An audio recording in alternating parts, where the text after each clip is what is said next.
Ayun, mapagpalang araw po sa bawat isa, at ngayon ay gusto ko lang po i-share sa inyo yung aking nabiling camera mount para sa bicycle, para doon sa aking camera, para sa holder po ng camera 60 kapag gamit ko po yung bike. Ang iba po dito ay, ang tawag ay third man, iba naman po ay camera holder. Ito po yung sinasabi kong camera holder. Ayan, ito yung ilalagay nyo dun sa may handlebar ng bike.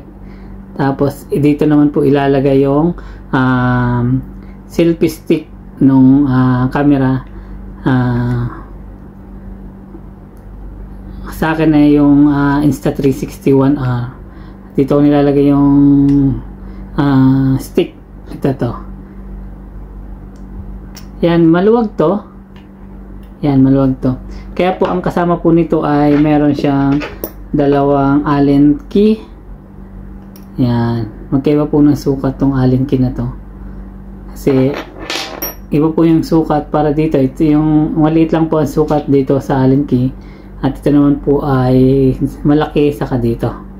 Yan, dito po ginagamit yung malaki at saka dito. Ito para dun sa adjustment ng ating angle ng ating camera.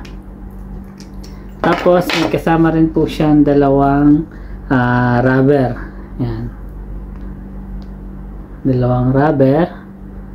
Yan, ito naman po ay nilalagay doon sa, para hindi po, yung isa po is para hindi magasgas yung bike. Itong isa naman po ay para dito sa yan, dito sa selfie stick, sa invisible selfie stick, para po maging masikip siya, kasi maluwag po siya pag pag dito lang is maluwag, kaya may kasama po siyang rubber. And then para hindi din po masira yung stick, yung selfie stick. Tapos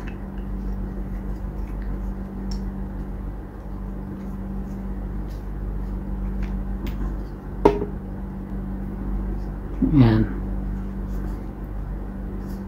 Yan. Tapos magiging ganito na siya. Yan.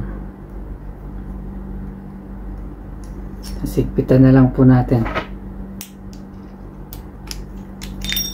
Nalaglag pa nga.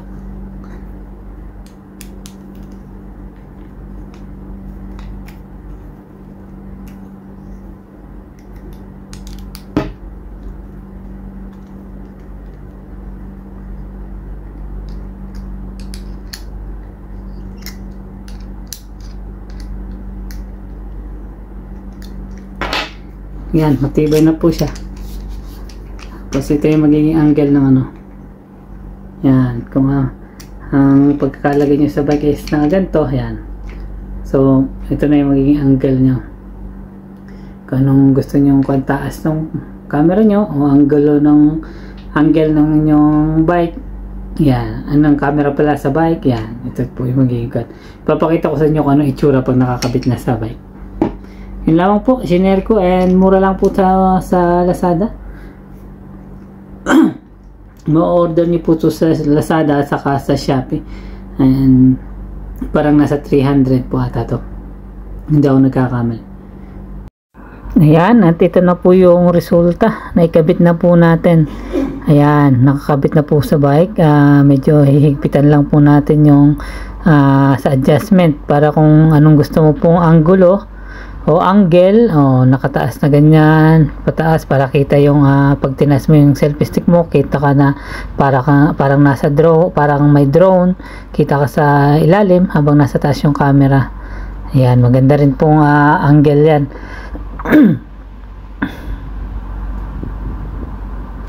Yan, pakita ko po sa inyo ang itsura niya pag nakataas yung handle, ay yung selfie stick.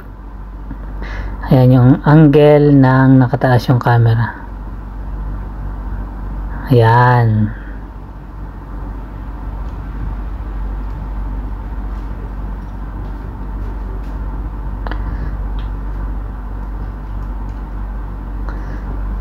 Tapos pwede nyo po rin sa medyo sa likod, medyo naka sa may yan. Medyo nakadikit nga lang yan. Pag ganyan, medyo dikit na sa balikat mo. Pero ang kita niyan is yung likod mo. O ito naman, pag nakaganto, kita yung nasa harapan mo yung camera. So kita ka habang nagbabike. Yan, pag ganyan. Kita ka pag nagbabike. Kita yung buong bike. Yan, ito yung itsura niya pag nagbabike.